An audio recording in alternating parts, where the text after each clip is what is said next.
Hi, I'm Labrada and welcome to Posing Like a Pro. Learning how to present your muscles in an effective and aesthetic manner is important whether you're a bodybuilder entering a competition or you just want to learn how to display the results of your hard work in the gym. I've put together this video series to help you learn the secrets of great physique posing. My pro bodybuilding career spanned 10 years and included 7 consecutive top 4 finishes in the IFBB Mr. Olympia. During this time, I became known for my classical posing skills.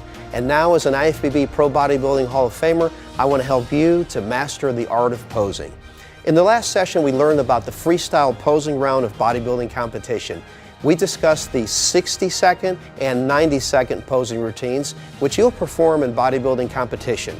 We talked about the difference between static poses, otherwise known as poses, and dynamic poses, otherwise known as transitions, and why both are equally important. We then started discussing how to choose the poses that are best for your physique. In this video, you'll learn how to put together poses and transitions to create your very own personalized posing routine. Let's start with the 60-second competition posing routine, which requires no music. This is going to enable us to focus on the basics of constructing a posing routine. We'll start with the 60-second routine from the relaxed front-facing position. As I've mentioned in previous videos, you're never completely relaxed in competition. Remember that when you're on stage, all eyes are on you, so make sure that you keep your abs nice and tight and keep your legs flexed. Of the 60 seconds available to you, you'll use approximately half of that time for your poses and the other half for transitions between poses. A good rule of thumb is to spend 3 seconds in a pose followed by a 3-second transition into the next pose. So you might start your posing routine with a front double bicep pose. You'll hold that pose for 3 seconds and then you'll perform a 3-second transition into the next pose, which in this case is a front lat spread. You can start with 2 or 3 poses to the front and then you turn to one of the sides. I like to work in a circle, first doing my poses from the front, followed by doing my poses from the side, and then poses from the back, and then again turning to the next side and doing the poses from that side, and then from the front again. So I start with the front double biceps and front lat spread as you saw. Be 1 and 2, and then to continue the demonstration after these initial 2 front poses, I'll turn counterclockwise to the side, transitioning into a side chest pose. So from here, I'll go into the side chest pose. I'll hold that pose for 3 seconds, and then I'll transition into a 3/4 twisting back and bicep shot like this. From there, I rotate counterclockwise to the back, continuing to work in a circle. From the back position, I'll hit a back double bicep shot, hold that for 3 seconds, transition 3 seconds, lat spread, hold it for 3 seconds, and then I'll turn counterclockwise again. And from this side, I'll perform a side chest shot, followed by a side tricep shot. Then I make another quarter turn in the same direction to face the front, at which point I'll bring my arms up overhead and strike my front ab pose like this. After the ab pose, I'll finish with a most muscular.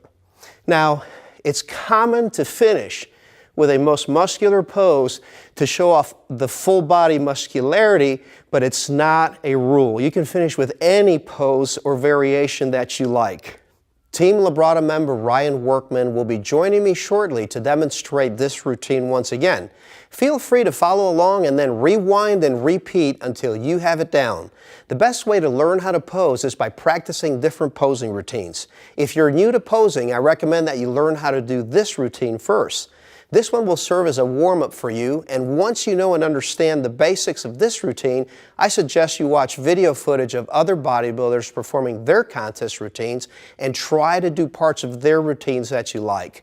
You can find ideas on YouTube and footage from Mr. Olympia competitions and other pro shows and even top amateur shows. If you take the time to work through the process, then creating your own personalized routine will be much easier. Now let's practice. Joining me once again is Ryan to demonstrate. Ryan, whenever you're ready. And so Ryan starts with the poses from the front. Takes 3 seconds to do his transitions, very smooth. Goes to the side,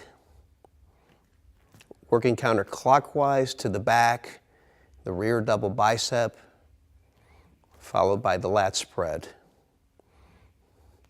Now this next pose is a side chest from the other side. So you see he's still working counterclockwise. A side tricep pose, and now he's facing the front with an overhead abdominal pose, and finally his most muscular. Excellent. Thank you, Ryan. Pay particular attention to the transitions between the poses. It's important to keep the transitions fluid so that you look smooth and coordinated just like Ryan did. Try different transitions between the poses and be conscious of what each part of your body is doing. Watch details such as your hands. Open hands represent grace, while clenched fists demonstrate power. Facial expressions are important also. A serious look can accentuate a powerful pose, but don't forget also to use a confident smile to draw the audience in. As with anything else, practice makes perfect, so set aside at least 20 to 30 minutes every day to practice your posing. This is especially important in the weeks leading up to your bodybuilding competition. Set up a posing practice area that you're comfortable with. You can practice using the mirrors of the aerobics studio at your local gym, or you can simply prop up a full-length mirror in your garage. The important thing is to use mirrors for visual feedback. Start your posing routine practice at least 10 to 12 weeks before your show. Have a friend or training partner snap pictures of you doing your poses. And from these images, you'll be able to tell whether your poses look right or not. Photos of your back shots are especially important so that you can see what the audience sees when you turn around. In addition to photos, also have your partner videotape you performing your routine so that you can see what your presentation looks like, including your transitions between poses. Practice everything that you've learned in this lesson, and you'll be on your way to creating a dynamic presentation of your physique. In our next lesson, lesson number 8, we'll address how to construct a 90